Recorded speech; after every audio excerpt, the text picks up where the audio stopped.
মাসের শেষে যখন পকেট ফাঁকা অথবা হাতে একদম সময় নেই কিন্তু ভালো মন্দ কিছু খেতে ইচ্ছা করছে, ঠিক সেই সময় আমি যে জিনিসগুলো খেতে ইচ্ছা করে সেগুলিই নিজের মতন করে ঘরে যা জিনিসপত্র থাকে ন্যূনতম তাই দিয়েই বানিয়ে নিই।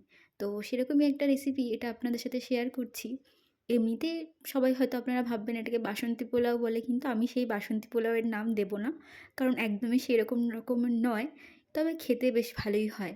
আগে থেকে একটু গোবিন্দভোগ চাল আমি ধুয়ে তারপর সেটাকে শুকিয়ে রাখি।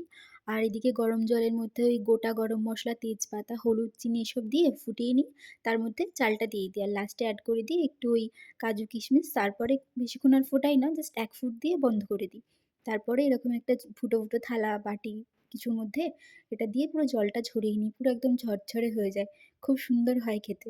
আমার মতন যারা বাইরে থাকো তারা এরকম বানিয়ে দেখতে পারো। খুব সহজে বেশ ভালো একটা খাবার তৈরি হয়ে যায়।